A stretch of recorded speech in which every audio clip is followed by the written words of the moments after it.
Hey everyone, welcome back. Yeah. Ready for another deep dive? Always. What are we looking at today? Well, today we're tackling a pretty big question. Can money buy freedom? Okay, I'm intrigued. But freedom to do what exactly? Not just like, buying a yacht freedom, more like freedom to become the best version of yourself. Ah, I see. So less about material stuff, more about personal growth. Exactly. And we're exploring this through an essay where the author shares their own journey. They've experienced both like real financial struggle and then times of, well, abundance. Sounds like they have a unique perspective to offer. They do. They talk about how those experiences shape their whole view of money and its role in life. Should be a fascinating discussion. Let's dive in. Okay, so the author starts by painting these two contrasting pictures. First, there's this period of real hardship. We're talking welfare checks, living in a cramped trailer. Wow, that's rough. Yeah, really tough times.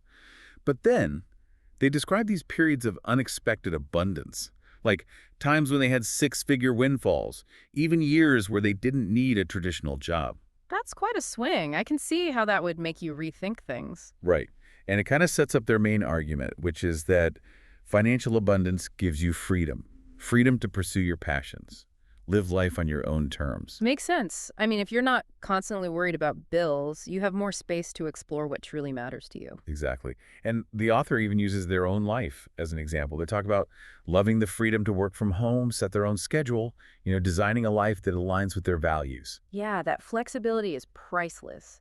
Being able to structure your day around what energizes you, that's powerful. Totally. And the author actually invites us to think about that for ourselves. Yeah. They ask, imagine you had enough money to live wherever and however you want. How would this freedom allow you to evolve and grow? It's a good question. It makes you pause and think about what you truly prioritize if money wasn't a limiting factor. Right, like what dreams would you pursue? What kind of person could you become?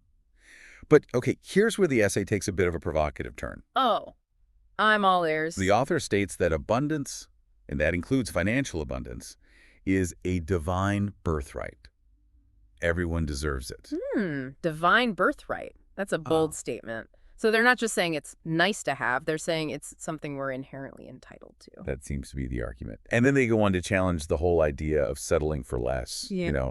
like sticking with this soul-crushing job just for the sake of security. Yeah, I can see how those two contrasting experiences would lead to that kind of thinking. If you've tasted freedom and then you're back in that grind. Totally. And they pose this really powerful question. At what cost to you? At the cost of your soul, perhaps.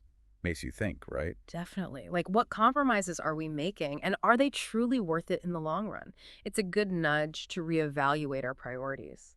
Absolutely. And then, hold on, because it gets even more interesting. The author dives into the power of the mind to actually attract the abundance we desire. Okay, now we're venturing into some metaphysical territory. Right. They talk about using these metaphysical and mind power techniques to transform your life. It's like, if you believe in abundance, if you truly believe you deserve it, you can start manifesting it. It's a concept that might not resonate with everyone, but there's definitely something to be said for the power of belief. Our mindset shapes our reality in so many ways. I agree. If you constantly tell yourself you're stuck, well, chances are you'll stay stuck. But if you start to envision a different future, who knows what's possible? Right. And even if you're not into the whole metaphysical thing, there's still value in focusing on what you want and taking steps to get there. Totally. But the author also acknowledges that not everyone is comfortable with this idea of actively pursuing wealth. There can be a real stigma around it. Yeah, for sure. Money can be a loaded topic. Some people view it as inherently greedy or selfish. Exactly. But the author kind of flips that script. They argue that money buys freedom, and freedom paves the way for self-expression, growth, and ultimately a chance to contribute more to the world. It's an interesting perspective. Like, if you're free to pursue your passions, you're more likely to find work that's meaningful, not just a paycheck. And that can ripple outwards, benefit others. Right. So maybe money isn't inherently good or bad. It's a tool, and it depends on how we use it. Exactly. And this essay seems to suggest that when aligned with our values and purpose, money, freedom, and abundance can be real forces for good. That's a powerful message. It's not just about accumulating wealth, but about using it to create a life that is both fulfilling and impactful. Absolutely. It encourages us to think beyond just making a living and consider how we can truly thrive. I love that. So as we wrap up this deep dive, I want to leave you with a question.